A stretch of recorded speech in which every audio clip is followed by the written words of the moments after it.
কিয়ামতের পূর্বে মদ, নেশা, জুয়া বেড়ে যাবে। হুজুর বলতেন, দোয়া করবা, আল্লাহ আমার সেই যুবক বানায়েন না যে মদ পান করবে, নেশা করবে, জুয়া খেলবে। তাহলে কিয়ামতের এই চিহ্ন তো আপনি আমারে দিয়ে দেখাইলেন, আমাকে দিয়ে দেখাইলেন। এই জন্য দোস্ত, তোমরাও এটা ভাইবো, তোমাদের যাদের দ্বারা অশ্লীলতা, বেহায়াপনা, অসভ্যতা, নোংরামি, হারাম, জিনা, ব্যভিচার, মদ, জুয়া, নারী অস্থিরতা ছড়িয়ে পড়ছে এই মুমিনের সমাজে, মুসলমানের সমাজে, হায় বদনসিব, তোরে দিয়ে আল্লাহ কিয়ামতের চিহ্ন দেখাচ্ছে।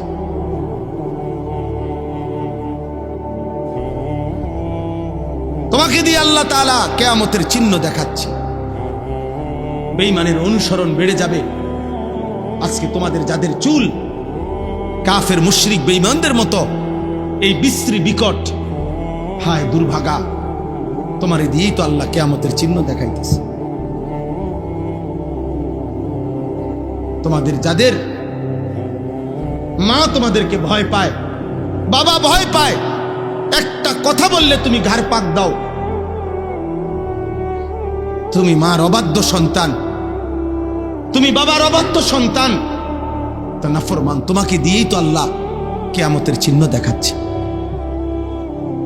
তো তোমার আখিরাত কি হবে? তোমার কবর কি হবে? তোমার পরকাল কি হবে? তোমার আগামী ভবিষ্যৎ কি হবে? তুমি ভেবে দেখো, ভেবে দেখো। জিনা, ব্যভিচার বেড়ে যাবে, নারীর সাথে হারাম সম্পর্ক বেড়ে যাবে। এখন তোমরা যারা তার এর মধ্যে লিপ্ত আছো, তুমি কি বুঝো না যে আল্লাহ তোমাকে দিয়ে কিয়ামতের চিহ্ন দেখাচ্ছে?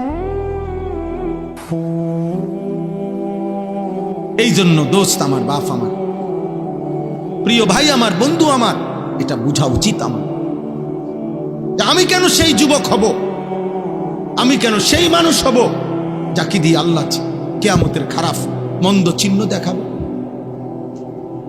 আমি কেন হব তা? এই জন্য আমরা বললাম, প্রত্যেকটা মানুষের কাছে, এই যারা কষ্ট করে এই গভীর রাতে এই প্রচন্ড গরমের মধ্যে বসে আছেন, বাপ আপনারাও ভাববেন, ছেলেরা তোমরাও ভাববা, এমন যেন না হয় আমারে কষ্ট দিলা। কত সন্তান মায়ের রক্ত মাখাচ্ছে, চোখ পানি।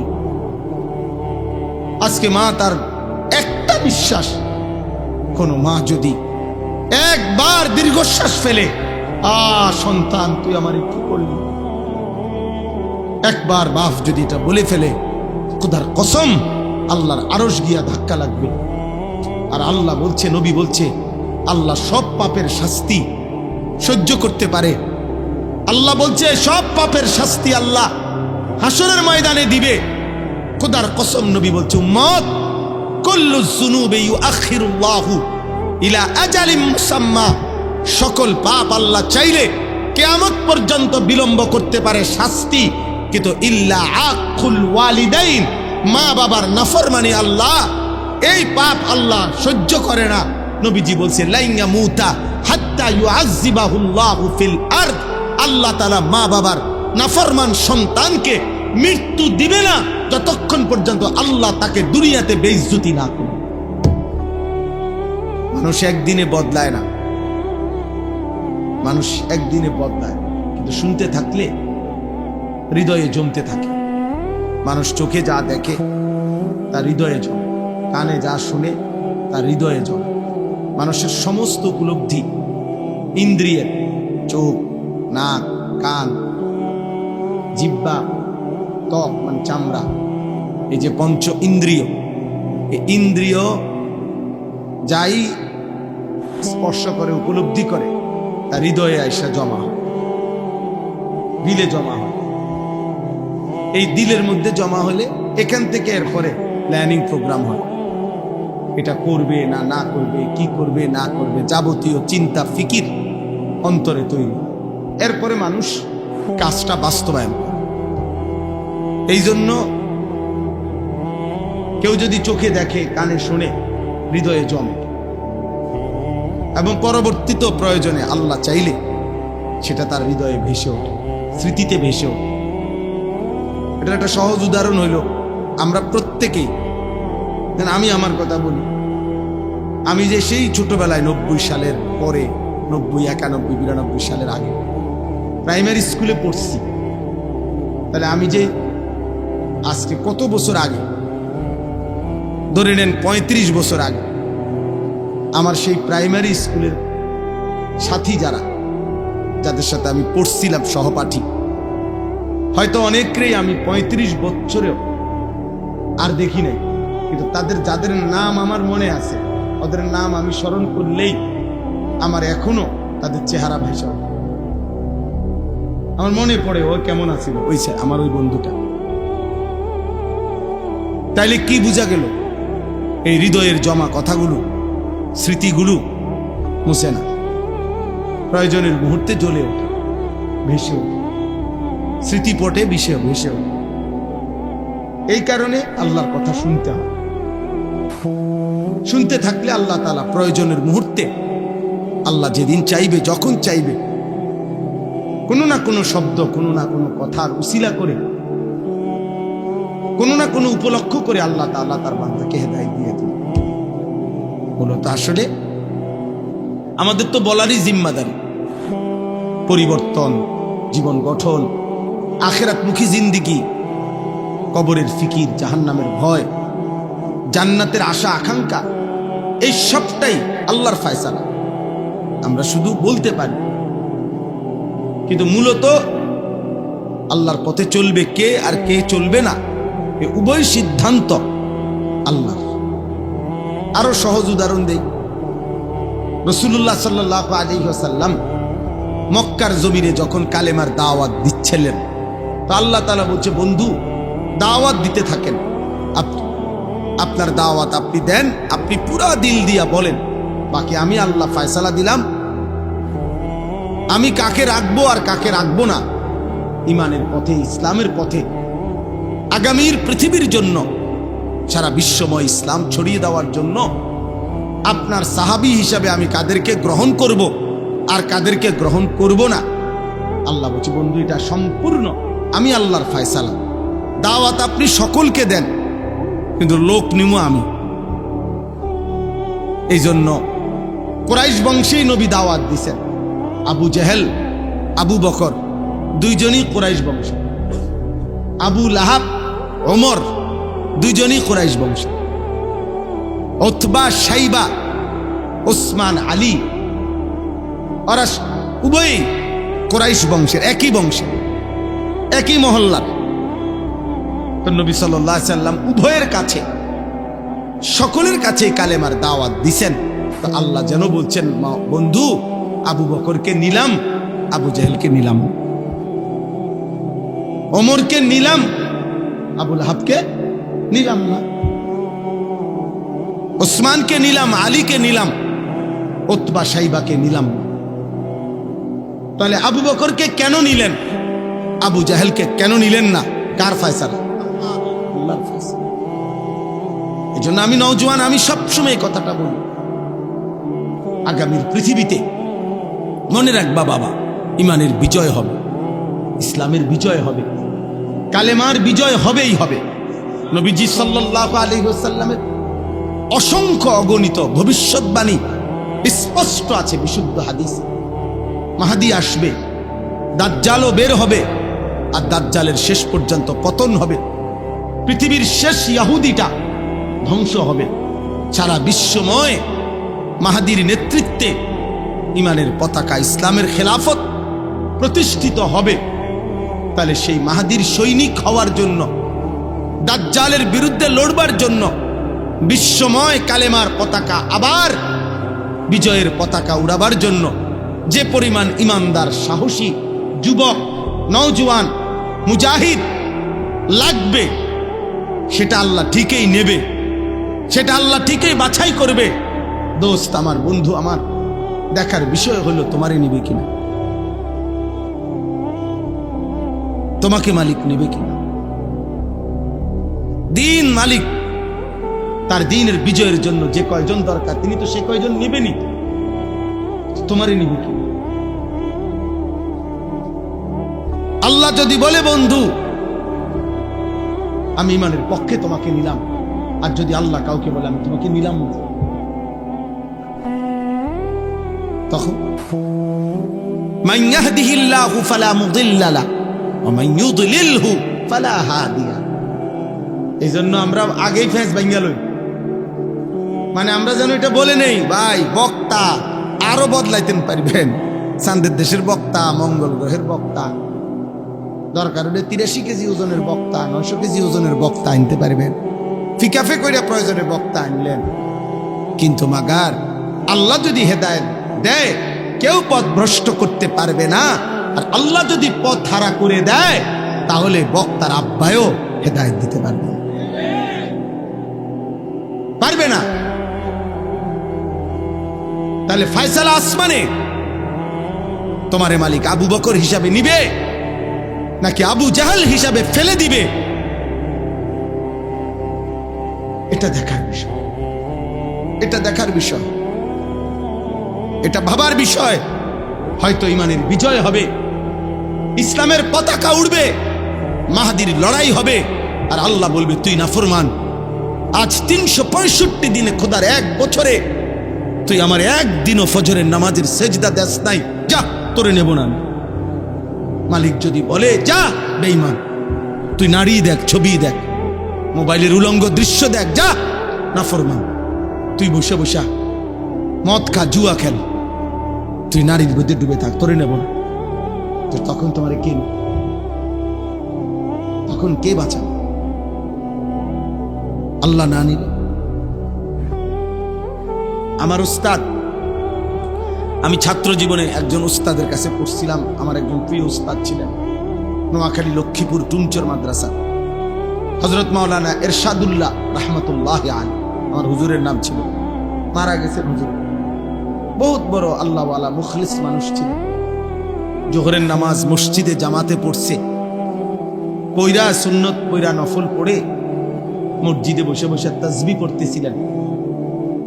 এই তাসবিহ অবস্থায় ঢুলে পড়ছে, সন্ধ্যা হইতে হইতে হুজুর ইন্তেকাল করছে। তো এই হুজুর আমার মনে আছে আমাদেরকে সবকে বলছিল, ক্লাসে আমাদেরকে একদিন নসিহত করতে গিয়ে বলছিল যে বাবারা, কিয়ামতের পূর্বে নবীজি সাল্লাল্লাহু আলাইহি ওয়াসাল্লাম বলছেন অনেক মন্দ আলামত, কিয়ামতের অনেক মন্দ আলামত প্রকাশ পাবে। যেমন মদ পান বেড়ে যাবে, হত্যা খুন বেড়ে যাবে, নাচ গান নর্তকীর বাদ্যযন্ত্র বেড়ে যাবে, মায়ের নাফরমানি বেড়ে যাবে, বাবার অবাধ্যতা বেড়ে যাবে, বন্ধুদের আড্ডা বেড়ে যাবে, রাষ্ট্রীয় সম্পদ নিজের ব্যক্তিগত সম্পদ হিসাবে বক্ষণ করে ফেলবে, যাকাতকে জরিমানা মনে করবে, আমানতকে নিজের মনে করে খাইয়া ফেলবে। এরকম অনেক আলামত আছে। তো মনে করেন এই 10টা আলামত, এগুলা মন্দ আলামত কিনা? কথা বলে না। আল্লাহর নবী সাল্লাল্লাহু আলাইহি ওয়াসাল্লাম এগুলা বলছেন, এগুলা প্রকাশ পাবেই পাবে কিয়ামতের পূর্বে। এখন এগুলা আছে কিনা বলেন তো? এখন আমার হুজুর আম করে বলছিলেন যে বাবা, দিবানিশি দোয়া কইরো আল্লাহ যেন কিয়ামতের এই মন্দ আলামত তোমারে দিয়া যেন প্রকাশ না করে। আমার স্পষ্ট মনে আছে হুজুর এটা বলতে। মনে করেন এটা কিয়ামতের আলামত যে কিয়ামতের পূর্বে মায়ের নাফরমানি সন্তান বেশি করবে, তো আল্লাহর কাছে চাইতে হবে মাওলা ওই সন্তান আমারে বানায়েন না যে সন্তান তার মার নাফরমানি করে। কিয়ামতের পূর্বে মদ নেশা জুয়া বেড়ে যাবে। হুজুর বলতেন দোয়া করবা আল্লাহ আমারে সেই যুবক বানায়েন না যে মদ পান করবে, নেশা করবে, জুয়া খেলবে। তাহলে কিয়ামতের এই চিহ্ন তো আপনি আমারে দিয়ে দেখাইলেন, আমাকে দিয়ে দেখাইলেন। এই জন্য দোস্ত তোমরাও এটা ভাইবো, তোমাদের যাদের দ্বারা অশ্লীলতা, বেহায়াপনা, অসভ্যতা, নোংরামি, হারাম, জিনা, ব্যভিচার, মদ, জুয়া, নারী অস্থিরতা ছড়িয়ে পড়ছে, এই মুমিনের সমাজে, মুসলমানের সমাজে, হায় বদনসিব, তোরে দিয়ে আল্লাহ কিয়ামতের চিহ্ন দেখাচ্ছে।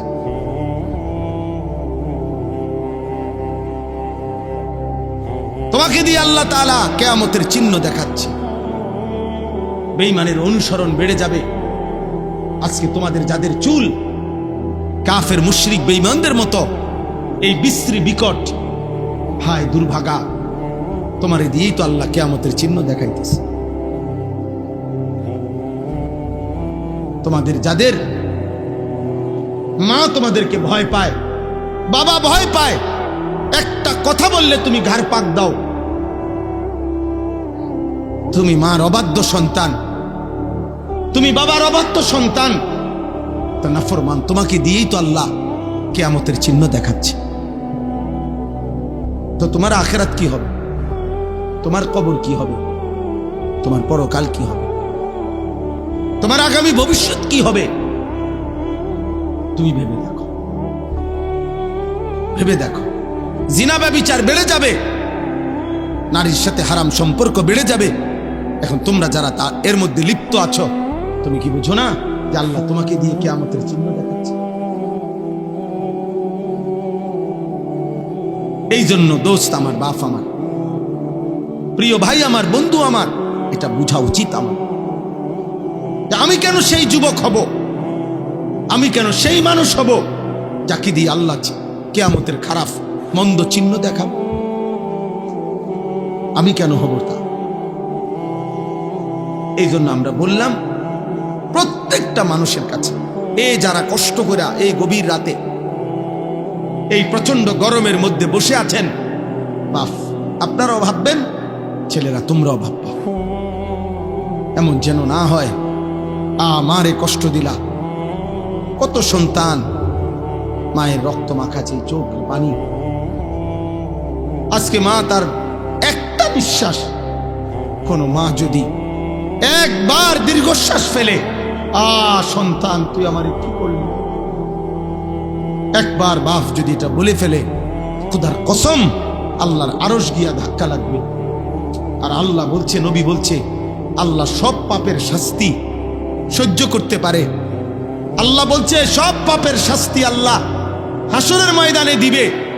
খোদার কসম নবী বলছে, উম্মত কুল্লু যুনুবি ইউআখিরুল্লাহু ইলা আজালিম মুসাম্মা, সকল পাপ আল্লাহ চাইলে কিয়ামত পর্যন্ত বিলম্ব করতে পারে শাস্তি, কিন্তু ইল্লা আকুল ওয়ালিদাইন, মা বাবার নাফরমানি আল্লাহ এই পাপ আল্লাহ সহ্য করে না। নবীজি বলছে লাইয়া মুতা হাত্তা ইউআযযিবাহুল্লাহু ফিল আরদ, আল্লাহ তাআলা মা বাবার নাফরমান সন্তানকে মৃত্যু দিবে না যতক্ষণ পর্যন্ত আল্লাহ তাকে দুনিয়াতে বেইজ্জতি না করে।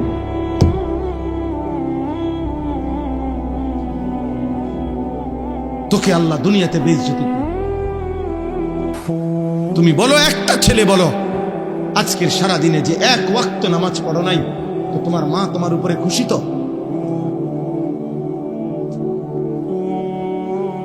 তোমার বাবা তোমার উপরে খুশি তো?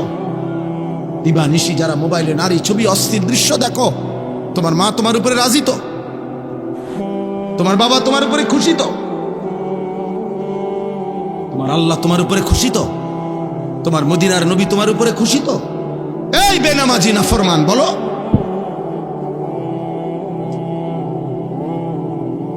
বলো, রাত 12টা বাজে যারা আজকের সারা দিনে এক ওয়াক্ত নামাজ পড়লা না, একটা সেজদা দিলা না, তুমি নাফরমান, এখানে বৈশা করবাটা কি? আমারে ভালোবাসলে তোমার কি, তোমারে ভালোবাসলে আমার কি? আমি তো ভোটে দাঁড়াইছি না, আমার তো এটা নির্বাচনী জনসভা না, আমি তো কোনো প্রার্থী না, জনপ্রিয়তা দিয়ে আমি কি তা করব? খোদার কসম, রব্বে কাবার কসম, জনপ্রিয়তা আখিরাতের বিবেচনায়, পরকালের বিবেচনায় জনপ্রিয়তার পরিচিতি, সুনাম, সুখ্যাতির দুনিয়াবি 2 পয়সার কোনো ভ্যালু নাই, 2 পয়সার কোনো ভ্যালু নাই। ভুয়া, ধোঁকা বেটা, এগুলা দুনিয়াবি পদ পদবি হাসিলের জন্য হইতে পারে, আখিরাতে এটা দিয়ে করবো কি? আমারে যদি 10 কোটি মানুষ চিনে, আমার কবর রাজা মাপ, তো আমি এটা দিয়ে কি করবো? আমি এটা দিয়ে কিতা করবো, কি করবো, ঘাস কাটুম এটা দিয়ে? আমারে যদি 10 কোটি মানুষ চিনে, তো আপনাদের কারো কবর রাজাব মাপ, তো আমার জনপ্রিয়তা দিয়ে আপনি কিনবেন, আপনি লাফান কিনতেন। আমার লোকের ছবি উঠেলে আপনি কি বলেন, কি ফায়দা কি? মানুষ আপনার মাথা তালকি দিয়ে আসবে, হ্যাঁ বুঝেন না? আপনি নেশা করবেন, আপনি নারী দেখবেন, আপনি চুল রাখবেন বেঈমানের মতো, আর আমার লোকের ছবি দেখে মানুষ আল্লাহু আকবার। ভাই সাহেব, আপনারা দেখলে যে জুনায়েদ বাগদাদির মতো লেগে আছে। হ্যাঁ, আল্লাহু আকবার। মানুষ ব্যাগ কর, মানুষ চিরা খায়, মানুষে ভাত খায় না। ওই দেখেন, ওই অসভ্য মোবাইল ধরে রাখছে, এই দেখছেন? কিছু বেয়াদব থাকবেই, আরো বলবেন কিছু গাদ্দার। তার কথা হলো, হুজুর তোর বাপও যদি বলে আমি ফিরব। পাথর দিল সন্তান, কলিজা এত শক্ত বানায় লাইও না, নিজেরে এত চালাক বাইব না। ভাতখানা কোনো চালাকি না, পেশাব পায়খানা কোনো খুব একের বুদ্ধিমানের কিছু না। দুনিয়া ভোগ করা এটা কোনো আহামরি কিছু না। দুনিয়া জানোয়ারও ভোগ করে, দুনিয়া মুশরিক বেঈমানও ভোগ করে, দুনিয়া কাফের বেঈমানও ভোগ করে, দুনিয়া কুকুর বিড়ালও ভোগ করে। এই জন্য আমি ভাত খাইতে পারি, এর আমি ঘুম যাই, আমি পেশাব পায়খানা করি, আমি সারা রাত নারী দেখি, বেটা একটা মানুষও টের পায় না। না, আপনি বিরাট চালাক। আরে সুবহানাল্লাহ, আমি বহুত বুদ্ধিমান। আপনি কি ভাবছেন? আপনার উপরে বরঞ্চ মালিকের অভিশাপ চলছে, আল্লাহর নারাজি চলছে এই পরিমাণ। আল্লাহ যেন বলছেন, নাফরমান, এত পাপের পরেও তোরে কেউ টেনে ধরে না, তোকে কেউ ফিরায় না।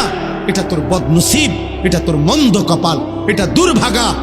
তুমি এক বাচ্চা যেন নিজে নিজে আগুনের দিকে যাচ্ছে, নিজে নিজে পানিতে পড়তে যাচ্ছে, কেউ তাকে টানে ধরে না, কেউ তাকে আগুন থেকে বাঁচাইতে চাচ্ছে না। এটা ওই বাচ্চার সৌভাগ্য। কথা বলে না কেন? এটা ওই বাচ্চার সৌভাগ্য। তাইলে তুমি জাহান্নামের দিকে যাচ্ছ, অস্থির ছবি দেখতে দেখতে, উলঙ্গ দৃশ্য দেখতে দেখতে, এক ওয়াক্ত নামাজ না পড়তে পড়তে। নাফরমান, তুমি তো জাহান্নামের আগুনে চলতে যাচ্ছ। তোরে কেউ টেনে ধরে না, তোরে কেউ ফিরায় ধরে না, তো এটা কি তোর সৌভাগ্য বেটা? বদনসিব, এটা তো তোর দুর্ভাগ্য বাবা। তুই এমন মন্দ কপাল হইলি কেমনে বাপ? 365 দিনে একদিনও ফজরের নামাজ পড়লি না বাপ। কেউ তোরে ডাকলো না কেন? কেউ তোরে ডাকলো না কেন? 1 বছরে কেউ জন্য কোনো মা, তোমার বাবা, তোমার স্বজন কারো একটু ফিকিরেও আসলো না? আমার 16 বছরের ছেলেটা যে নামাজ না পড়ে ঘুমায় আছে, আহারে ওর কি হবে? আমি তো আজকের ভোরেও আমার সন্তান যতক্ষণ পর্যন্ত ঘুম থেকে না উঠছে ততক্ষণ দাঁড়াইয়েই ছিলাম, আব্বা উঠো উঠো, আবার শুয়ালায় আবার উঠাইছি। তারপরে আমার সন্তান 9 বছরের ছেলে, আমার 14 বছরের ছেলে, আমি বাপু মিল্লা এর পরে ফজরের নামাজ জামাতে পড়ছি।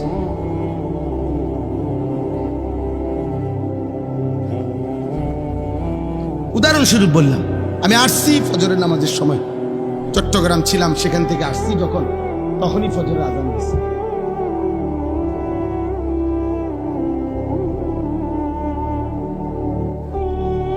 এই জন্য আব্বা মনে করো না বাপ, গুনার পথে চলতেছ, নাফরমানির পথে চলছো, কেউ ফিরায় না। তোমার ইনসাফ কি বল?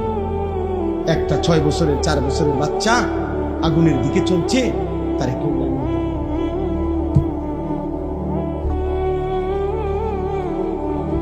এটা যেমন দুর্ভাগ্য, তুমিও তো জাহান্নামের আগুনের দিকে যাচ্ছ, তোমারে কেউ টেনে ধরছে না, এটাও দুর্ভাগ্য,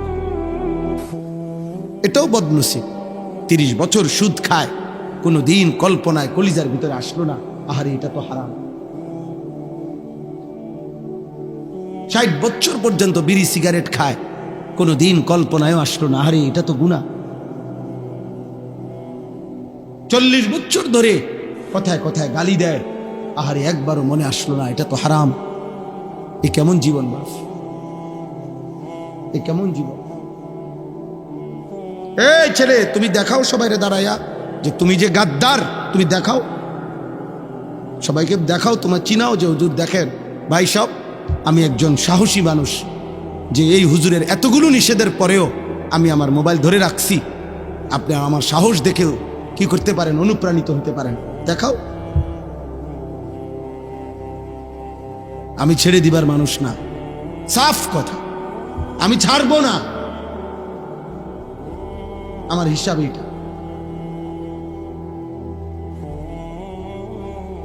আমি তো বললাম, সুন্দরভাবে বলি না, কথা বলেন, বলছি কি না বলেন?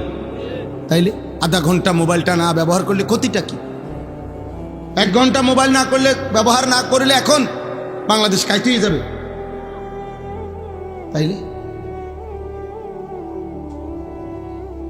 কিছুটা সময়, যতক্ষণ পর্যন্ত এই বড় মোবাইল থেকে নিজেকে আলাদা না করা হবে, যার মধ্যে আমাদের সারা পৃথিবী বিখ্যাত শেখুল ইসলাম আল্লামা তাকি উসমানী দামাত বারাকাতুহুম, তিনি ফতুয়া দিয়েছেন, এই বড় মোবাইল দ্বারা যে গুনাহ থেকে মোটেই বাঁচতে পারে না, তার জন্য এই বড় মোবাইল ব্যবহার করার কোনো অনুমতি নেই। এক মুসলমান তার সকল কিছু ব্যবহারের ক্ষেত্রে হালাল হারামের কিছু নাই, জায়েজ না জায়েজের কোনো বিধান নাই। আমার মন চাইলেই হলো। আল্লাহ আমাদেরকে হেফাজত করুন। আমরা স্বপ্ন দেখছি, এই শক্ত কথা, এই কঠোর, এই ধমক, এর বিনিময়ে উদ্দেশ্য ঝগড়া করা না। আলহামদুলিল্লাহ একটা স্বপ্নে আছি, স্বপ্নটা হইল আগামীর পৃথিবীতে ইসলামের বিজয় হবে, আগামীর পৃথিবীতে কালেমার পতাকা উড়বে। ষড়যন্ত্র যেমন খুব গভীর, ইনশাআল্লাহ ইমানের বিজয়ও খুব কাছে। রাত্র যত গভীর হয়, এটা কিন্তু বিপরীতে সান্ত্বনাও যে সকাল কাছায় গেছে। সন্ধ্যা বাজে 6টা, এখনো ভোর হতে অনেক দেরি, কিন্তু রাত বাজে গভীর 3টা রাতের, বোঝা যাবে সকাল কাছায় গেছে, আর 1.5 ঘন্টা বাকি। এই জন্য চারিদিকে ইসলাম বিরোধীদের চক্রান্ত, ষড়যন্ত্র, হুমকি ধমকি। আজকে ইহুদিরা আমাদেরকে চোখ রাঙ্গায়, আজকে খ্রিস্টানরা আমাদেরকে চোখ রাঙ্গায়, আজকে বার্মার বৌদ্ধরা আমাদের মুসলমানদেরকে চোখ রাঙ্গায়, আজকে উগ্র হিন্দু সংগঠন ইসকনের গুন্ডারা আমাদেরকে চোখ রাঙ্গায়। কিন্তু এটাও সত্য, এই সব চোখ রাঙ্গানি শেষ করে একদিন কালেমার পতাকা উড়বেই উড়বে ইনশাআল্লাহ। বিজয়ের পতাকা উড়বে, ইমানের পতাকা উড়বে, মাহদির বিজয় হবে, দাজ্জালের পতন হবে, ইহুদির শেষ ব্যক্তিটারও পতন হবে, বিশ্বময় ইসলামের খেলাফত হবে। এটা রাসূলুল্লাহ সাল্লাল্লাহু আলাইহি সাল্লামের বিশুদ্ধ হাদিস। নবীজি সাল্লাল্লাহু আলাইহি সাল্লাম বলছে, যদি শুনে থাকো কিয়ামতের আর একদিন বাকি, তবুও বিশ্বাস রেখো উম্মত, মাহদি আসবে। নবীজি বলছে ইমানের বিজয় হবে, আরেকবার পৃথিবী কালেমার পতাকা বিশ্বময় দেখবে ইনশাআল্লাহ, ইনশাআল্লাহ, ইনশাআল্লাহ। সেদিন হয়তো কেউ কাজে লাগবে, কেউ কাজে লাগবে না, কেউ হয়তো ইমানের পক্ষে থাকবে, কেউ দাজ্জালের খপ্পরে নিজের ইমান শেষ করবে। আগামীর সময় মুমিনের পরীক্ষা ভাই। এখন তো হইল গুনাহ নেকির টানাটানি চলতেছে, কেউ নেক করে, কেউ গুনাহ করে। আগামীর সময়টা হবে ইমান আর কুফরের সময়। কারো ইমান থাকবে, কারো ইমান থাকবে না। ইউসবিহুর রাজুলু মুমিনান ওয়া ইউমসি কাফিরান। কসম খোদার ভাই, আল্লাহর নবী বলছে, পরিষ্কার বিশুদ্ধ হাদিস, সকালবেলা থাকবে মুমিন, সন্ধ্যায় হয়ে যাবে কাফের। ওয়া ইউমসি মুমিনান ওয়া ইউসবিহু কাফিরান। সন্ধ্যাবেলায় থাকবে মুমিন, সকাল হতে হতেই হয়ে যাবে কাফের। ইয়াবিউ দীনাহু বিআরাদিন মিনাদ দুনিয়া। আল্লাহর নবী সাল্লাল্লাহু আলাইহি সাল্লাম বলে, সামান্য দুনিয়ার লোভে অসংখ্য অগণিত আমার উম্মত নিজের ঈমান বিক্রি করে ফেলে, ঈমান বিক্রি করে ফেলে। আল্লাহ আমাদেরকে হেফাজত করেন। এজন্য বয়স্ক বাবা আপনাদেরকে বলি, আপনাদের কাছে অনুরোধ করি, আপনারা আপনাদের স্ত্রী, সন্তান, ছেলে মেয়ের, পরিবারের সদস্যদের ঈমান, আমল, নামাজ, রোজা বন্দিগি, হালাল হারামের নজরদারি করেন। খাট পালং সোফা ফার্নিচার এগুলো এমনিই হবে মিয়া, এগুলো এখন পৃথিবীতে কোনো অবাক কিছু না। টাইলস চিনে না এমন পাগলও নাই, সোফা চিনে না এমন পাগলও এখন আর পৃথিবীতে নাই। আমি শুধু শুধু এই সোফা খাট এটি কেউ দেখতো না, এটি প্রত্যেকের ঘরে আছে। আঙ্গাল কাঙ্গাল উঠিছি, ফ্রিজ সবার দরকার, এটা একটা নিত্য প্রয়োজনীয় জিনিস, এটা আর এখন কোনো শৌখিন জিনিস। আর বাংলাদেশের যে গরম, এখানে এসিও এখন নিত্য প্রয়োজনীয় জিনিসের অন্তর্ভুক্ত। এইটাও আর এখন শৌখিনতা নাই, এত প্রচন্ড গরম। অতএব প্রয়োজনীয় এই জিনিসপত্র কোনো না কোনো ভাবে প্রত্যেকেই ব্যবস্থা করছে। এগুলো মানুষের দেখাইয়া শুনাইয়া কোনো লাভ নাই, ভালো লাভ নাই। ইমানের হিসাব দেন, আখিরাতের হিসাব দেন, সেজদার হিসাব দেন, গোলামীর হিসাব দেন। আমার প্রিয় সন্তান, আমার প্রিয় নওজোয়ান ভাই, এমন মালিকের নাফরমানি করো না বাপ, এমন মালিকের নাফরমানি মানায় না রে বাপ। তুমি জানো না তিনি তোমার কেমন রব। আল্লাহ যেন ডাক দিয়ে বলে, বান্দা তুমি জানো আমি তোমার কেমন রব?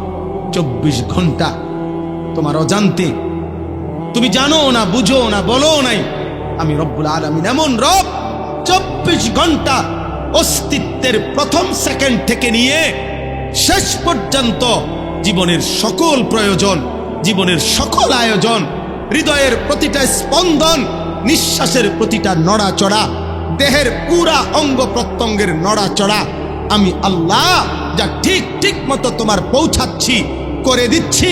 গোটা কায়নাত আমি তোমার জন্য বারবার, একবার আলো দিয়ে সাজাই, একবার অন্ধকার দিয়ে সাজাই, একবার রাত বানাই, একবার দিন বানাই, একবার সকাল বানাই, একবার দুপুর বানাই, সপ্তাহ বদলাই, মাস বদলাই, দিন বদলাই, শরীর বদলাই, স্বাস্থ্য বদলাই। ছিলা ছোট্ট বাচ্চা, বানাইলাম শক্তিমান যুবক, আবার বানাইলাম বৃদ্ধ। ছিলা দুর্বল, বানাইলাম সবল। ছিলা অসুস্থ, বানাইলাম সুস্থ। ছিলা গরিব, বানাইলাম ধনী। ছিলা সম্পদহীন, দিলাম সম্পদ। এত কিছু 24 ঘন্টা যে মালিক আমি নিজ যত্নে তোমার করছি। আমি তোমার সেই মাওলা, আমি তোমার সেই আল্লাহ। তোমার সেজদা দিতে বলছি বান্দা, অন্য কেউ না। আমি তোমার বড় বেশি আপনজন। আমার ইচ্ছা ছাড়া তোমার নিঃশ্বাস চলে না, আমার ইচ্ছা ছাড়া তোমার চোখ নড়ে না। তুমি কেমনে পারলা বান্দা আমার মতো মালিকরে সেজদা না দিতে?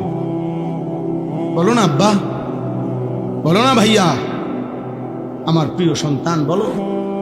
16 বছর যেই ছেলের এত অল্প বয়সে এক ওয়াক্ত নামাজ পড়ো না, আগামী 40 বছর পর্যন্ত তোমারে যদি আল্লাহ হায়াত দেয়, সেই পর্যন্ত তোমার নাফরমানির অবস্থা কি হবে? আল্লাহ তোমারে কোনো কিছু দেয় নাই। আলাম নাজালিল আরদা মিহাদা ওয়াল জিবালা আওতাদা ওয়া খালাকনাকুম আজওয়াজা। আল্লাহ বলেন, বলো না বান্দা, আমি কি জমিন তোমার জন্য বিছিয়ে দেই নাই? উত্তর দেন, জমিন কি আল্লাহ আমাদের জন্য বিছায় নাই?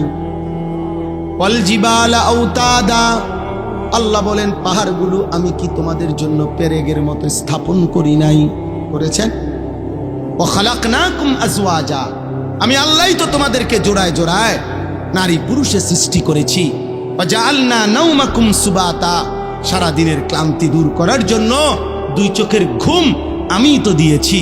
ওয়া জাআলনাল লাইলা লিবাসা ওয়া জাআলনান নাহারা মাআশা, তোমার ঘুমের পরিবেশ তৈরি করার জন্য আলোকিত পৃথিবীটাকে অন্ধকারের কালো চাদর দিয়ে রাত্রির আবরণ করে দিয়েছি। এ তো আমি করেছি বান্দা, নাই তো তুমি ঘুমাবা কেমনে?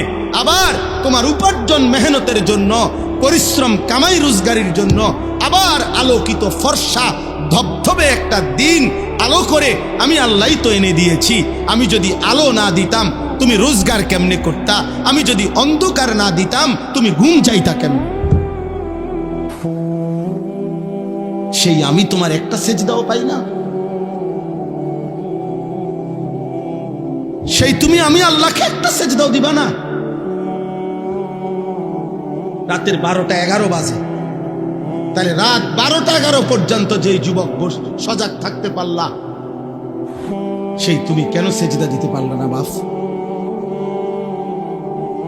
বলো না আব্বা, কেমনে ঘুমাইবা এখন? সারাদিন মোবাইলে হয়তো নারী দেখছো, ছবি দেখছো, অশ্লীল দৃশ্য দেখছো। সারাদিনে যারা পেশাব করে হয়তো পানি নাও নাই, টয়লেট পেপার ব্যবহার করো না, শরীরও নাপাক, আর এই অশ্লীল নারীর ছবি দেখলে হারাম বীর্যপাত হয়, এ কারণেও শরীর নাপাক। এক ওয়াক্ত নামাজও পড়ো নাই, এই অবস্থায় যে ঘুমাইলা, নাপাক দেহ, নাপাক শরীর, দিলটাও নাপাক, এই নাফরমান, এই ঘুম যদি আর না ভাঙে, এই রাত যদি আর ভোর না,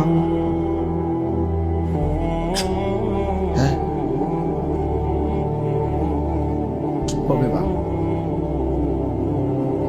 রাসূলুল্লাহ সাল্লাল্লাহু আলাইহি ওয়াসাল্লাম বলেছেন, লা ইয়াজনি জানি হিনা ইয়াজনি ওয়া হুয়া মুমিন। কোন ব্যভিচারী যখন জিনা করে সে মুমিন থাকে না। আর এই নারীর অস্থির ছবি দেখা, এ তো জিনা। নবীজি বলছে চোখের জিনা। নিজের হাতকে নিজের লজ্জাস্থানে নাপাক ব্যবহার করা, এ তো জিনা। নাকিহুল ইয়াদে মালউন। নবী সাল্লাল্লাহু আলাইহি সাল্লাম বলছেন, আমি স্পষ্ট বললাম তোমাদেরকে। নবীজি বলছে নিজের হাত যে নিজের লজ্জাস্থানে নাপাক ব্যবহার করে, হারাম বীর্যপাত করে, আল্লাহ রাসূল হচ্ছে সে মালউন, অভিশপ্ত। মালউন, অভিশপ্ত। এমন অভিশপ্ত জিন্দেগি নিয়ে যুবক যদি ঘুম না ভাঙে, যদি রাত ভোর না হয়, তো কি হবে তোমার আখিরাত, কি হবে তোমার কবর? কে তোমার সান্ত্বনা দিল যে তুমি আরো 30 বছর বাঁচবা? অমিনকুম মান ইউতাওয়াফা মিন ক্বাবলু। আল্লাহ বলেন, আমি কিন্তু বান্দা সকলকে বৃদ্ধ বয়স পর্যন্ত পৌঁছাই না। আমার এই মুরব্বী হুজুর তো তিনি বৃদ্ধ হইছে বলে আমরা সবাই বুড়ো হব না? আল্লাহ বলে, না বান্দা, আমি অনেককেই তার আগেই মৃত্যু দিয়ে ফেলি। দেয় মৃত্যু, কথা বলে না। 3 বছর শেষ, আবার অল্প একটু। 3 দিনের বাচ্চা কবরে যায়, 3 বছরের বাচ্চা কবরে আছে, 3 মাসের বাচ্চা কবরে আছে। তাইলে আমার প্রিয় বন্ধু মাওলানা মোতালেব হুসাইন সালেহী, বাংলাদেশের একজন অন্যতম বক্তা, আলেমে দ্বীন, ওর একটা মেয়ে বাচ্চা হইছে আজকে 1 মাস, 1 মাসের বাচ্চা। গত 1 মাস আগে এই মেয়ে বাচ্চাটা অসুস্থ ছিল কয়েকদিন। গত 3 দিন আগে রাত্রেবেলা আবারে বলতেছে ঢাকা নিছে, ঢাকা শ্যামলীতে বড় হসপিটালে ভর্তি করাইছে। আমি বললাম, এখন কি অবস্থা বাচ্চা? বলল যে এখন আলহামদুলিল্লাহ অনেকটা ভালো আছে, হাসপাতালটা অনেক ভালো, বর্ণনা দিতেছে আমারে, খুব সুন্দর হাসপাতাল, চিকিৎসা খুব ভালো, ইত্যাদি ইত্যাদি। এই রাত্রে এটা বলল। পরের দিন রাত 12:30 বাজে আবার কল আসছে এই মোতালেব মৌলানার। আবার যখন আমি মোবাইল রিসিভ করছি পরের দিন রাত 12:30টায়, ও দেহি কাঁদতেছে। কিরে দোস্ত, কি হইলো? কয়, আমার বাচ্চাটা মারা গেছে, আমার 1 মাসের বাচ্চাটা মারা গেছে। 2টা ছেলের পরে একটা মেয়ে হইছে, বড় বেশি আদরের মেয়ে হয়েছিল, বাচ্চাটা মারা গেছে। আমি অবাক হয়ে গেছি। অনেকক্ষণ সান্ত্বনা দিয়ে যখন বললাম, হৃদয় বিদারক কথা যেটা, যে আমি যখন তাকে বললাম যে এখন তুই কই, বাচ্চাটা কোথায়, এখন কই তোরা? ও তখন বলতেছে যে আমি ঢাকা থেকে রওনা দিছি, আমার মৃত বাচ্চা আমার কোলে, আমি বাচ্চাটারে কোলে নিয়ে আসি, আমার বাচ্চা আমার দিকে তাকায় আছে। আচ্ছা ভাবেন তো, 1 মাসের এই বাচ্চা কোলের যেই বাবা, সেই ঢাকা থেকে লাকসাম পর্যন্ত আসছে, এমন মৃত বাচ্চা 1 মাসের কোলে নিয়ে এই বাবার কলিজায় তখন কেমন অবস্থা হয়েছে? ওই গর্ভধারিণী মায়ের হৃদয়ের অবস্থা তখন কি হয়েছে?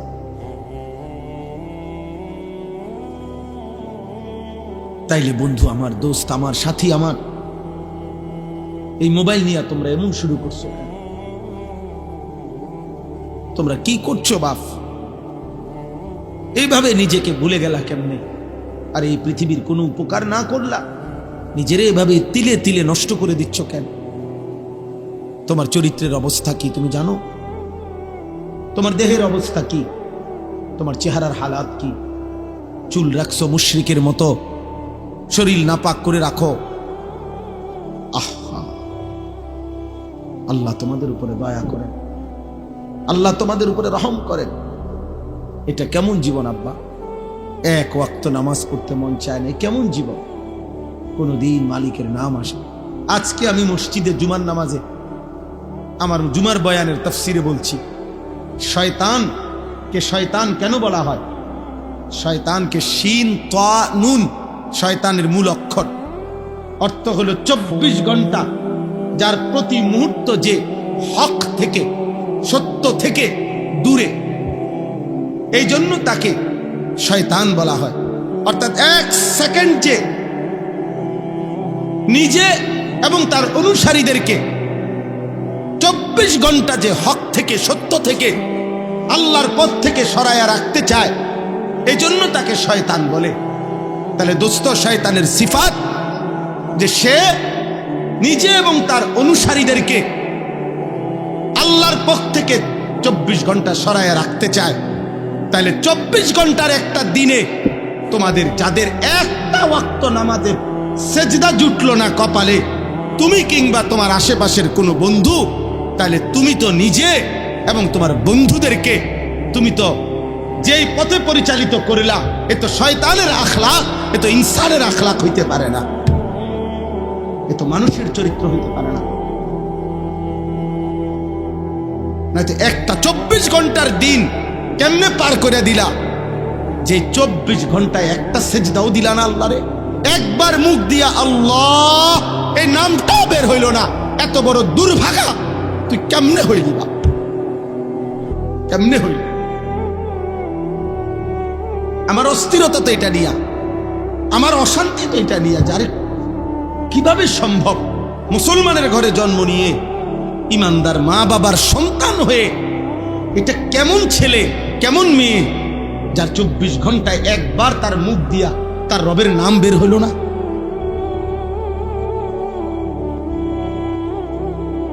এ কেমন জীবন আব্বা? এ কেমন জিন্দেগি? আল্লাহ আমাদেরকে হেফাজত করে। বুঝতে শিখেন ভাই, প্রিয় নওজওয়ান, বুঝতে শেখো বাপ। আল্লাহ আমাদেরকে দয়া করেন। এখানে আমি এবার তর্জমাটা বলি, তাইলে আমার কথা শেষ। আল্লাহ তাআলা বলতেছেন, আয়াহসাবুনা আন্নামা নুমিদ্দুহুম বিহি মিন মালিন ওয়া বানিন। এই শেষ 5 মিনিট লাগবে আয়াতের তর্জমা বলতে। তর্জমা বললেই বুঝবেন, একদম সহজ কথা। আল্লাহ বলেন, আমার কিছু বান্দা ভেবেছে, কিছু মানুষ ভাবতেছে, আমি যে তাদেরকে দুনিয়াতে কিছু সম্পদ এবং সন্তানাদি দিয়েছি, ভাত মাছ চাল ডাল দালান বিল্ডিং, বিবি বাচ্চা স্ত্রী সন্তান, টাকা পয়সা প্রভাব প্রতিপত্তি, দুনিয়া বিয়েগুলা যে আমি তাদেরকে দিচ্ছি, ওরা ভাবছে নুসারিউ লাহুম ফিল খায়রাত, আমি তাদের উপরে খুব সন্তুষ্ট হয়ে আছি, তাদেরকে আমি কল্যাণের পথে রেখেছি। টাকা পাইয়া, বাড়ি পাইয়া, ভাত তরকারি জিফুত পাইয়া ও মনে করতেছে আমার যেহেতু কোনো অভাব নাই, বিপদ নাই, রোগ নাই, ব্যাধি নাই, পেরেশানি নাই, অস্থিরতা নাই, আল্লাহ মনে আমার উপরে খুব খুশি, সন্তুষ্ট। নইলে আমি এত ভাত খাই কা, নাই তো আমি এত বিল্ডিং করি কা, আল্লাহ মনে আমার উপরে খুব রাজি খুশি। হ্যাঁ, বলেই পরিষ্কারই তো বলে। বয়স্ক মানুষও তো এই কথা বলে যে হুজুর আল্লাহর রহমতে আমনগো দোয়ায়, 10 জনের দোয়ায় আল্লাহ আমারে খুব সুখে রাখছে। জিজ্ঞাসা করবেন, চাচা কি সুখে রাখছে? ওই যে আল্লাহর রহমতে 4 ফুট বিদেশ, 4টা ফুট বিদেশ, 3টা মেয়ে আল্লাহর রহমতে তাগরে বিয়া দিছি। মনে মনে আশা করছিলাম এখন বিল্ডিং করব, আল্লাহ বিল্ডিংও দেখাইছে হুজুর, আল্লাহ করাইছে। একটা বিল্ডিং করছি হুজুর, 4টা রুম, 2টা বাথরুম, বাথরুম দিয়ে হুজুর আল্লাহর রহমতে আমনগো দোয়ায় টাইলস। আল্লাহু আকবার। আল্লাহ চাচার কপাল, কত বড় কপাল নিয়ে উনি আসছে পৃথিবীতে। ওনার পূর্বপুরুষ মাটিতে পেশাব করত, আর উনি এখন আল্লাহর রহমতে খাস দোয়ায়, আমরার দোয়ায় উনি এখন টাইলসে মুতে। আল্লাহ পাকের দয়া। বিকাল টাইম হইলে হুজুর আল্লাহর রহমতে চা দোকানে বসে থাকি, বন খাই, বিড়ি খাই, গপ মারি, যে দূর শল্যে কুলায় টেলিভিশনে নাচ গান দেখি। আগে তো আর সেই দিন নাই, চাইয়াই থাকি শুধু আর পুরান কথা মনে করি। হ্যাঁ, পুরান কথা মনে করে, মনে রাখেন, পুরান কথা মনে করায় করাইয়া ফেরেশতা মেরে টাঙ্গাইয়া ফিরবে। এগুলো মুমিনের সুখের কথা। এক ইমানদার এই সুখের কথা শুনাইলেন, এগুলো তৃপ্তি মুমিনের। আয়াহসাবুনা আন্নামা নুমিদ্দুহুম বিহি মিন মালিন ওয়া বানিন। আল্লাহ বলেন, আমার বান্দা ভেবেছে আমি যে তাকে দুনিয়ায় কিছু সম্পদ আর সন্তান দিলাম, এই কথা ভাবছে সে আমি তাকে কল্যাণের উপরে রাখছি। বাল্লা ইয়াশউরুন। আল্লাহ বলে, না বান্দা, তারা বুঝে নাই। দুনিয়ায় কাউরে অর্থ দিলে, সম্পদ দিলে, মাল দিলে, ক্ষমতা দিলে, বিবি বাচ্চা নাতি নাতনি দিলে আমি তার উপরে সন্তুষ্ট, এই কথার প্রমাণ বহন করে না। যদি অর্থ সম্পদ, মাল আর ক্ষমতা, যদি বিবি বাচ্চার পরিবার, এটা যদি আমি আল্লাহর সন্তুষ্টির চিহ্নই হতো, তাইলে এগুলো তো আমি কাফের বেঈমানকেই বেশি দিছি নাকি? আমাদের এখানে আমরা যারা বসছি এখন, আমরা যদি প্রত্যেকেই আমরা যদি 30 তালা কইরা এই বাংলাদেশে একটা বিল্ডিং শেষ করি, মনে করেন কাম আজকে মনে করেন বিকালে আমগো 30 নম্বর তালার সবার ছাদ ঢালাই দিলাম, তো আপনি খবর নিবেন আজকে, তো শুনবেন ইউরোপ আমেরিকায় আজকে এই পরিমাণ মানুষ হয়তো 200 নম্বর তালার ছাদ ঢালাই দিছে। হ্যাঁ, তো আপনি যে আরো তো 170 তালা ফিসে পেরে গেলেন, এটি কোন সময় ছাদ ঢালাই দিবেন? কথা বুঝেন নাই আমার? দুনিয়া মুশরিকের সমপরিমাণ হবে না তো বাপ, কাফের সমপরিমাণ হবে না তো বাপ, দুনিয়া বেঈমানের পরিমাণ হবে না। ওদের সমপরিমাণ অস্ত্র কিনে আমরা ওদের সাথে যুদ্ধ করতে পারবো না। ওদের সমপরিমাণ শক্তি, দুনিয়াবি শক্তি দিয়ে আমরা ওদের সাথে লড়াই করে পারবো না। 1450 বছর ইসলাম কাফের মুশরিকদের সমপরিমাণ অস্ত্র দিয়ে কোনোদিনও যুদ্ধ করে নাই, সমপরিমাণ জনশক্তি দিয়েও, জনবল দিয়েও যুদ্ধ করে নাই। প্রতিবার মুমিনের বিজয় হয়েছে মহান আল্লাহ পাক রব্বুল আলামিনের শক্তিতে। প্রতিবার বিজয় দিয়েছেন আল্লাহ। প্রতিবার মুমিন তার রবের সাথে সম্পর্ক করেই সেজদার শক্তিতে, ইমানের শক্তিতে, কালেমার শক্তিতেই মহান আল্লাহর দয়ায় প্রতিবার ইমানের বিজয় হয়েছে।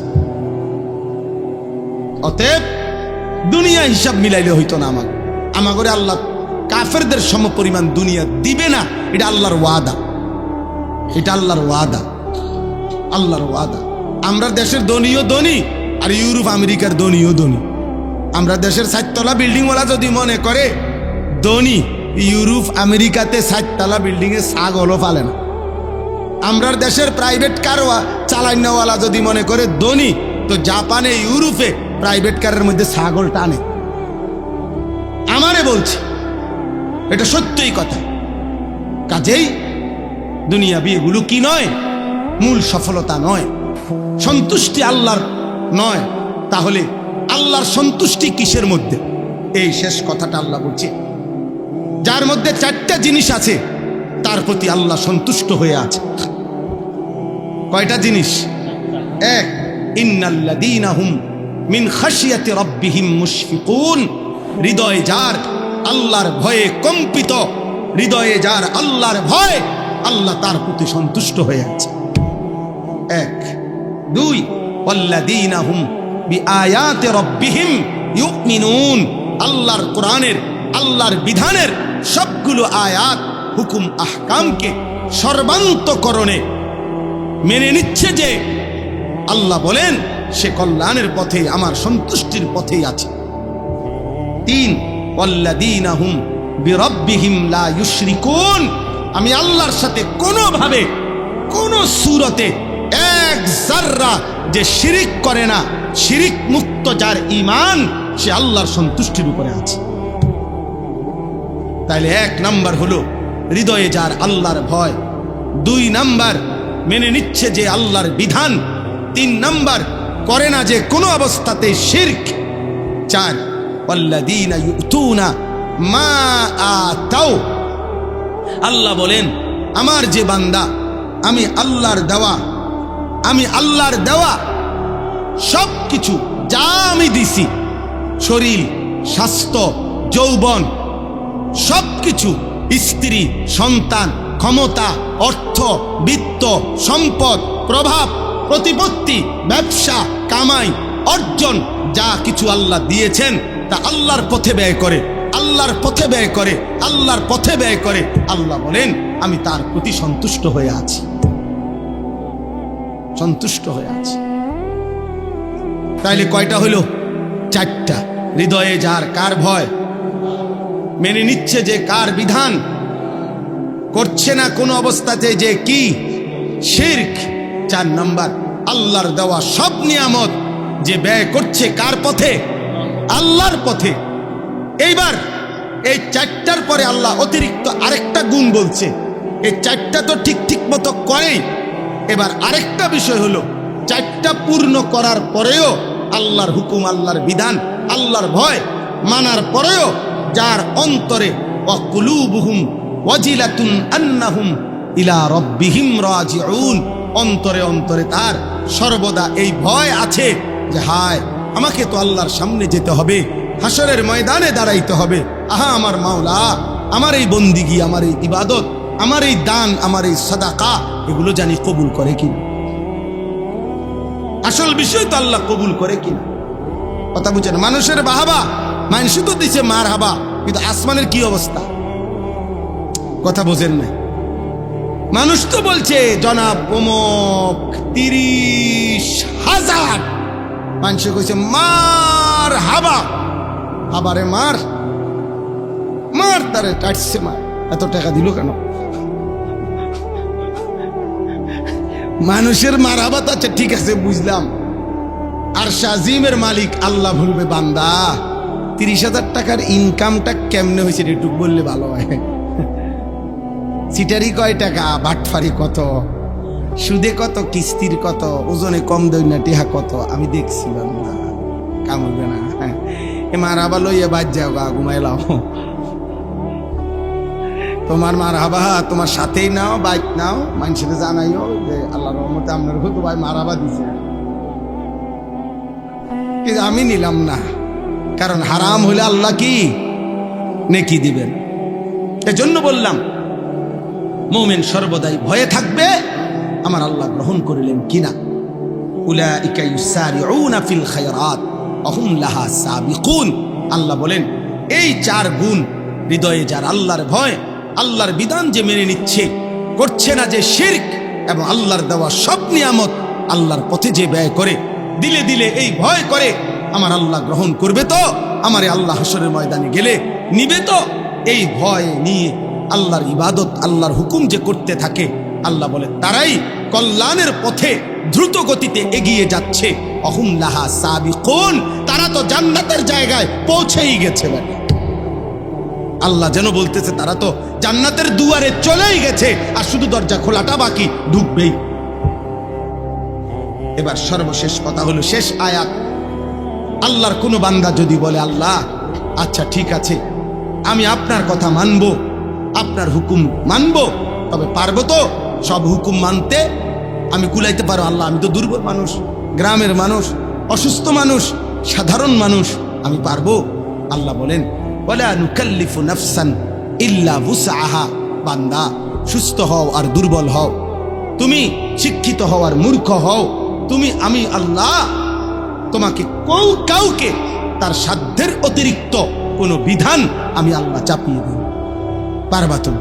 যার জন্য শরীর স্বাস্থ্য জেদ্দুর, যার উপার্জন জেদ্দুর, আমি তার জন্য হুকুমও দিছি এদ্দুর। কথা বলে না?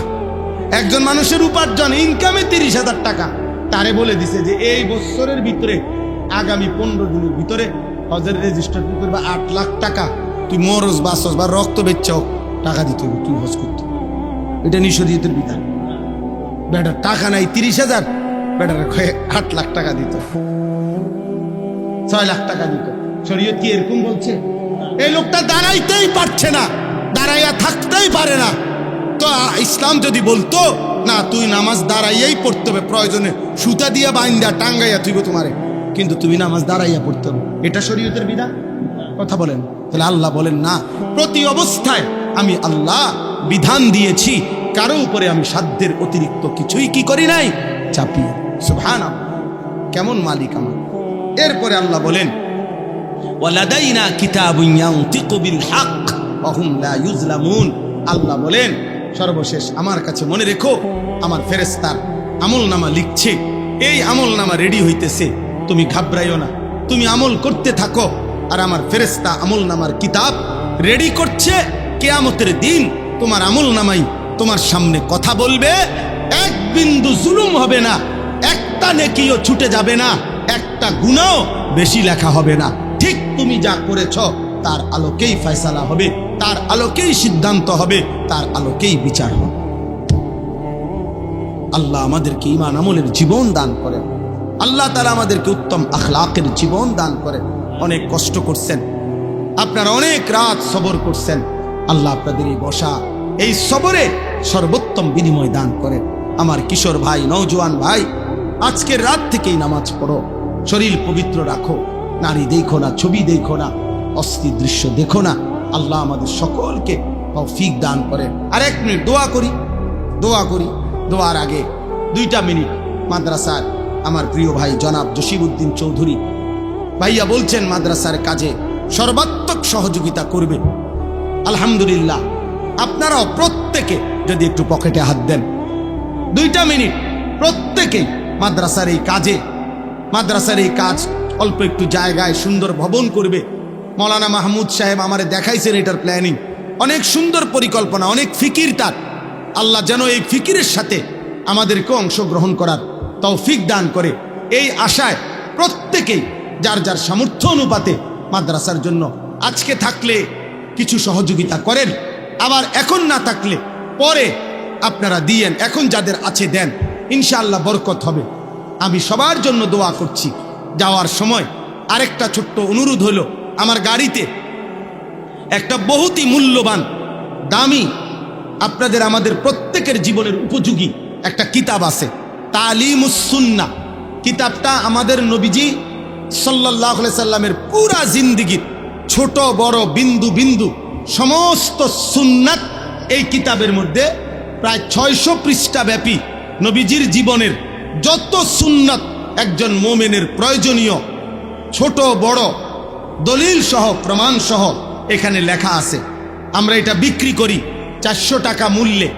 বাংলাদেশের একজন শ্রেষ্ঠ বুজুর্গ, অন্যতম অধ্যক্ষ মিজানুর রহমান চৌধুরী, ঢাকা গাজীপুরের হজরত, উনি এই কিতাবটা ওলামায়ে কেরামের তত্ত্বাবধানে লিখছেন। অনেক প্রয়োজনীয়, উপকারী, প্রত্যেকের ঘরে ঘরে মা, চাচি, বোন, নারী, পুরুষ, জওয়ান, বৃদ্ধ, বাচ্চা সকলের পড়ার উপযোগী একটি উপকারী কিতাব। যাওয়ার সময় আমাদের সাদা গাড়িতে কিতাবটা আছে। যাদেরই সুযোগ হয় 400 টাকা মূল্যে কিতাবটি কিনলে আপনার অনেক ফায়দা হবে, নবীজির একটা একটা সুন্নাত শিখতে পারবেন। আল্লাহ আমাদেরকে তৌফিক দান করেন। আর কিশোর নওজোয়ান ভাই, আগামী 6, 7, 8 মানে এই বৃহস্পতি, শুক্র, শনিবার, আগামী সপ্তাহ যেটা আসতেছে, ওই দিন 3 দিন ব্যাপী আমার যেই মাদ্রাসায় আশরাফুল উলুম ময়নামতি, সেখানে স্কুল, কলেজ, ইউনিভার্সিটির কিশোর যুবক ছেলেদের জন্য 15 থেকে 30 বছর বয়সী যে সমস্ত ছেলে, তাদের জন্য 3 দিন ব্যাপী প্রশিক্ষণ কোর্সের আয়োজন করা হয়েছে। গত 3 মাস আগেও একবার হয়েছিল, এখন আবার হবে। অজু, নামাজ, সূরা, কেরাত, দোয়া, কালাম, ঈমান, আমল, আকীদা, চরিত্র গঠনমূলক বিষয়াদি একদম হাতে কলমে প্র্যাকটিক্যাল শেখানো হবে। এজন্য যাদের সুযোগ হয়, আমাদের এটা বিজ্ঞাপন আকারে দেওয়া আছে, আমাদের বিভিন্ন মোবাইলে পাওয়া যাবে, মাওলানা মাহমুদ ভাইয়ের কাছে এটার তথ্য পাওয়া যাবে। যাদেরই সুযোগ হয় আমাদের এই কোর্সে, স্কুলের ছেলে, কলেজের ছেলে এখন পড়ে বা পড়ে না, তাদেরকে অংশগ্রহণ করার আবেদন করলাম। আল্লাহ আমাদেরকে তৌফিক দান করেন। আলহামদুলিল্লাহ রাব্বিল আলামিন। মাওলায়ে করিম আপনি মাফ করে দেন, রব্বে করিম আপনি মাফ করে দেন। মেহেরবান মাওলা, মাফ করে দেন। আজকের এই সবটা আয়োজনে আপনি বরকত দান করেন আল্লাহ। যে যেভাবে অংশগ্রহণ করেছে আপনি উত্তম বিনিময় দান করেন। সমস্ত কবরবাসীদেরকে মাফ করে দেন। কিয়ামত পর্যন্ত কবরের আযাব মাফ করে দেন। কবরগুলোকে জান্নাতের টুকরা বানিয়ে দেন। আমরা জীবিত যারা আছি আমাদেরকে ঈমান আমলের উপরে তৌফিক দান করেন আল্লাহ। এই রাত গভীরে অনেক কষ্ট করে দূর দূরান্তের বাবা ভাই নওজোয়ান এতটা গভীর রাতে অপেক্ষা করেছিল, শুনেছিল, বসেছিল, এখন আবার ঘরে ফিরছে। আল্লাহ প্রত্যেকটি সহি সালামতে নিরাপদে যার যার গন্তব্যে ফেরার তৌফিক দান করেন আল্লাহ। প্রতিটা যুবককে সেজদাওয়ালা নামাজি বানিয়ে দেন। বাবা চাচাদেরকে আরো বেশি নেক আমলের তৌফিক দান করেন। মা বোনদেরকে পর্দা পুশিদা দান করেন আল্লাহ। আমাদের সকলকে কবুল আর মনসুর করেন আল্লাহ। জসিম ভাই সহ আরো যে কয়েকজন মেহমান এখানে এসেছেন এবং হযরত উলামায়ে কেরাম যারা এসেছেন আল্লাহ প্রত্যেককে উত্তম বিনিময় দান করেন আল্লাহ। আমাদের সকলকে মাফ করে দেন। ঈমান আমলের সাথে থাকার চলার তৌফিক দেন। অভাব দূর করে দেন। অসুস্থ যারা শিফা করে দেন। প্রত্যেকের কামাই রুজিতে হালাল বরকত দান করেন। জামিয়া মাদানিয়া এই মাদ্রাসা আপনি কবুল করে নেন। মাদ্রাসার নতুন ভবনের কাজ আপনি সহজ করে দেন। আপনি চাইলে হয়েই যাবে মাওলা, আপনি না চাইলে কিছুই হবে না রে মাওলা। আল্লাহ আপনার বান্দাদেরকে এই ভবনের কাজে অংশগ্রহণ করার, সহযোগিতা করার তৌফিক দান করেন আল্লাহ। মাদ্রাসার জরুরত আপনি পূরণ করে দেন। রব্বির হামহুমা কামা রব্বায়ানি সগীরা। আয় আল্লাহ পর্দার আড়ালের মা বোন যারা, তাদেরকে আবেদা সালেহা মা ফাতেমা রাবিয়া বুসরিয়ার মতো বানিয়ে দেন। সুবহানা রাব্বিকা রব্বিল ইজ্জাতি আম্মা ইয়াসিফুন ওয়া সালামুন আলাল মুরসালিন ওয়ালহামদুলিল্লাহি রাব্বিল আলামিন।